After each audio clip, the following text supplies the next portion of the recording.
بسم الله الرحمن الرحيم. أصدقاء الكرة مع عادل على اليوتيوب، أهلا وسهلا بحضراتكم. في بداية لقائنا ما تنسوش تدعمونا بلايك وشير ومتابعة لقناتنا على اليوتيوب علشان نقدر نوصل لأكبر عدد من السادة المشاهدين.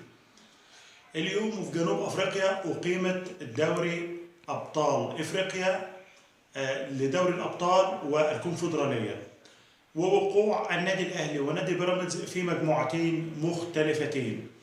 النادي الأهلي وقع على رأس المجموعة الرابعة ومعاه شباب بلوزداد ويانج أفريكانز ومديمة الغاني.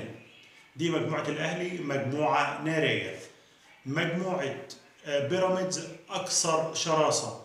وجود بيراميدز مع فريقين، كل فريق مازيمبي عنده 5 بطولات، وفريق سان داونز عنده بطولة دوري أبطال. فمجموعة بيراميدز أشرس من مجموعة النادي الأهلي. في الكونفدرالية وقوع نادي الزمالك في مجموعة سهلة جدا. معاه فريق أبو سليم الليبي وصوار الغيني وسجرادا الأنجولي. بصراحة مجموعة سهلة جدا.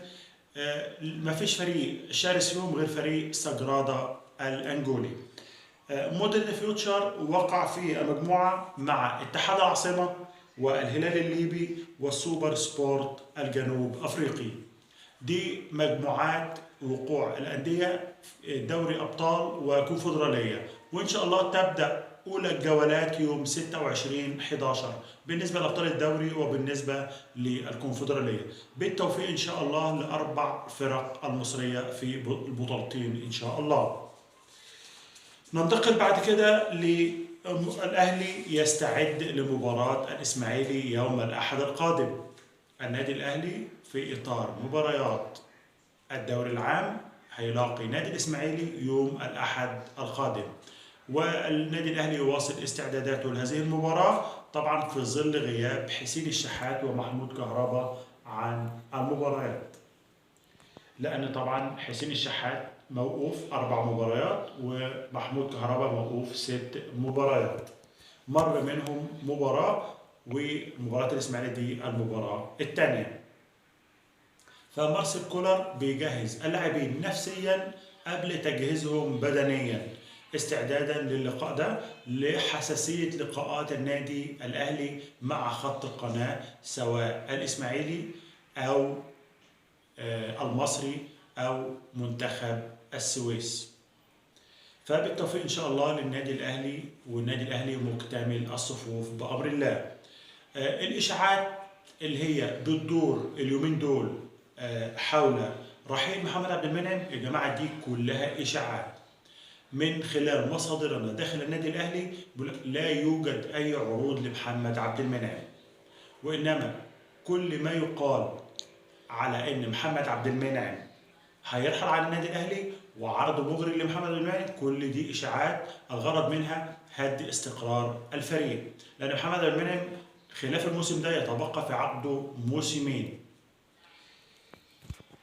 قائمة المنتخب: روي فيتوريا المدير الفني لمنتخب مصر يعلن قائمة منتخب مصر استعدادا لوديتي الجزائر وزامبيا يوم 12 ويوم 16 من الشهر الجاري.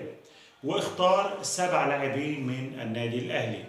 اختار محمد الشناوي، اختار محمد هاني، ياسر إبراهيم، محمد عبد المنعم، مروان عطية، وحسين الشحات، وإمام عاشور لوديتي المنتخب إن شاء الله. بالتوفيق لمنتخب مصر.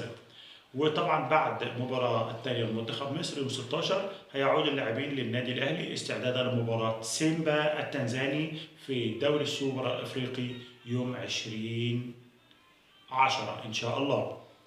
نروح بعد كده لمباريات الدوري العام، وفي إطار مباريات الجولة الثالثة في الدوري العام أقيم اليوم مباراتين.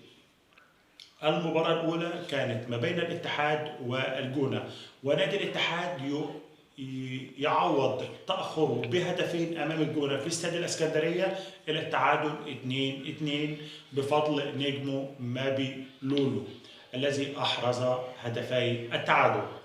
المباراة الثانية سيراميكا في فاركو وانتهت المباراة 2-2، ونادي فاركو يعوض تأخره أمام سيراميكا بالتعادل 2-2. ولعبنا المعار لسيراميكا أحمد قندوسي يحرز هدفه الأول مع نادي سيراميكا. بالتوفيق إن شاء الله لأحمد قندوسي مع نادي سيراميكا في المباريات القادمة. في نهاية لقائي مع حضراتكم ما تنسوش تدعمونا بلايك وشير ومتابعة لقناتنا علشان نقدر نوصل لأكبر عدد من السادة المشاهدين. والسلام عليكم ورحمة الله وبركاته.